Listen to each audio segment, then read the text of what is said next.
durbaan colaadeed ayaa ka yeeraya wadamada Caribbean-ka. Caracas, Nicolas Maduro waxa uu ku dhaaranayaa inuu Venezuela u bedeli doono jamhuuriyad hubaysan. Washington gudaheeda qorshayaasha military waxay miisaamayaan xulashooyinkooda iyadoo hanjabaaduhu sii kululaanayaan. hal su'aal ayaa noqonaysa tan ugu weyn waana haddii erayadu isu bedelaan bira isku dhacaya yaa dhab ahaantii awood badinaya. tabinteena Tafatir Media ayaa si gundar u eegaysa xuduudda ciidan ee Venezuela. Soo dhawaada. 1 September-tiina dhaaftay madaxweynaha Venezuela Nicolas Maduro waxa uu ku dhawaaqay in dalkiisa uu gali doono halgan hubaysan haddii Mareykanku tallaabo military ka qaado. Shir jaraa'id oo ku qabtay Caracas ayuu ku sawiray muuqaal halis ah oo soo socda. haddii Venezuela la weeraro wadanka waxa uu galayaa marxalad halgan hubaysan oo lagu difaacayo dhulka, taariikhda iyo sharafka shacabka, ayuu yiri Maduro. waxaan si dastuuriyan ugu dhawaaqi doonaa jamhuuriyad hub qaadatay. halgan hubaysan, jamhuuriyad hubaysan, laga bilaabo waqooyi ilaa koonfur, bari ilaa galbeed si loo ilaaliyo nabadda, madax bannaanida iyo horumarka xaalad kasta oo timaada. Maduro waxa uu intaas ku daray in weligood ay furnaayeen oo ay sii furnaan doonaan marinada wadaxaajoodka iyo diblomaasiyadda xitaa marka xiisadda sii laba kaclayso. laakiin waxa uu yiri Mareykanka ayaan u taagaynaa laba farood midood. iyadoo hadallada Caracas iyo Washington ay kululaanayaan, su'aasha ugu weyn ayaa ah haddii dagaal dhaco yaa haysta awoodda dhabta ah. si guud Venezuela waxay ku jirtaa bartamaha awoodaha military ee adduunka. warbixinta Global Firepower Index ee sanadka 2025 waxay ku darajaysay lambarka kontonaad ee 145 dal oo aad uga hooseeya Mareykanka oo wali kaalinta koobaad haya. ciidamada qalabka sida ee Venezuela waxa ku jira ku dhawaad 95,000 oo askar howlgab ah, waxayna kaabayaan xoogaga qaran oo gaaraya malaayiin. ciidamadan ayaa lafdhabar u ah qorshaha difaaca aan caadiga ahayn ee Maduro, kaas oo aan diiradda saarin dagaal toos ah oo kaliya balse ku wajahan in la adkeeyo isku day kasta oo duulaan iyo qabsasho ah. ciidamada cirka Venezuela waxay wali ka mid yihiin kuwa ugu qalab badan Latin America. waxay haystaan 42 diyaaradood oo dagaal oo Ruush ah iyo 16 diyaaradood oo Mareykan ah, kuwaas oo hore u farsameeyay kuna jiraan nooca F-16. waxaa taageeraya diyaarado kale oo ay ka iibsadeen Shiinaha. xoogaga qaranka oo lagu qadaray 4.5 milyan waxa ay taageeraan ciidanka joogtada ah iyaga oo adeegsanaya weeraro aan joogto ahayn iyo xeelado dhulka hoostiisa ah. Ruushka ayaa ah saaxiibka ugu weyn ee hubka Venezuela isaga oo ka iibiyay in ka badan qalab military oo ku kacay 10 bilyan oo dollar. Moscow waxay sidoo kale samaysay tababaro wadajir ah, mararka qaarna waxay dhulka Venezuela keentaa madaxyo nukliyeer qaadi kara. Shiinaha iyo Cuba ayaa bixiya taageero dhaqaale, siyaasad iyo farsamo. inkasta oo xulafadani aysan buuxin karin farqiga ay Washington leedahay, haddana waxay abuuraan lakabyo cusub oo halis ah. qalabka Ruushka gaar ahaan nidaamyada difaaca cirka ayaa ah tiirka ugu weyn ee Venezuela isaga caabin karto qorshaha Mareykanka. dhinaca kale awoodda Mareykanka waa mid aan la barbar dhigi karin tan Venezuela. waxa uu leeyahay isgaarsiin caalami ah, tiknoolajiyad sare iyo awood ciidan oo aan wadan kale lala simaynin. haddii uu dhaco dagaal caadi ah, Mareykanka ayaa si weyn u gacan sarreyn kara. sidaas oo ay tahay, Venezuela waxay ku tiirsanaanaysaa xeelado dagaal oo kale oo cajiib ah oo lagu qadaray kuwa isticmaaleen Vietnam, oo marqaati loo yahay jabkii Mareykanku gaarsiiyeen.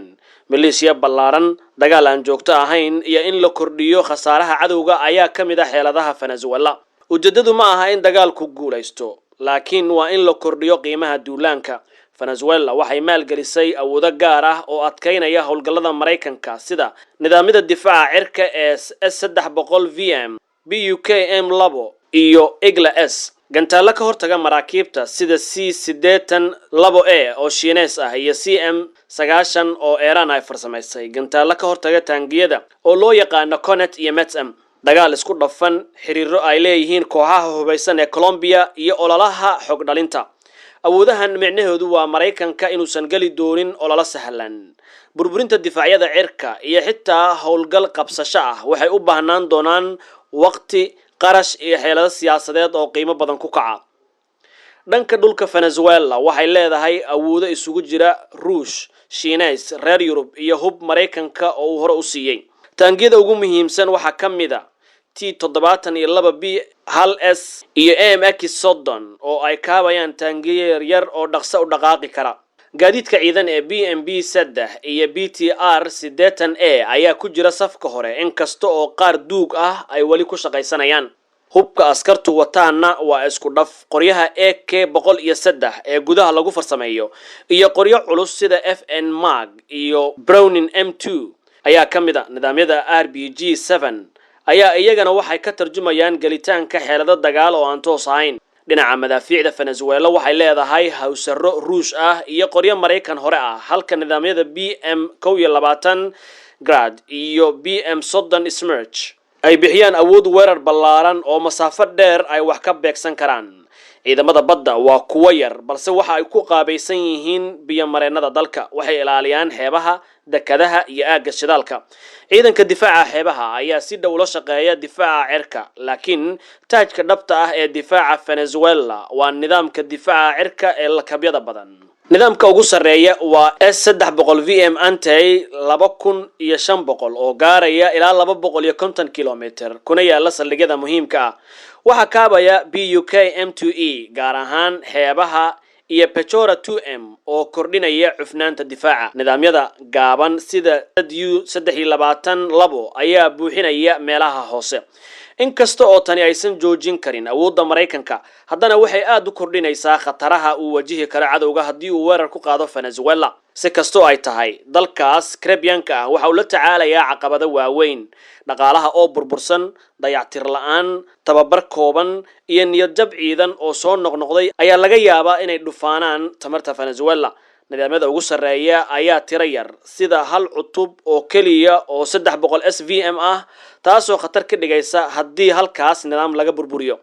ugu dambeyn, caqiidada military ee Venezuela laguma dhisin in la barbar dhigo ta Mareykanka ee waxa lagu dhisay inay cabsi geliyaan, iyagoo adeegsanaya maleeshiya badan, dagaal aan caadi ahayn iyo difaacyo cirka ah oo culus. Caracas waxay isku dayaysaa inay ka dhigto faragelin kasta mid qaali ah oo siyaasiyan khatar ku ah Washington.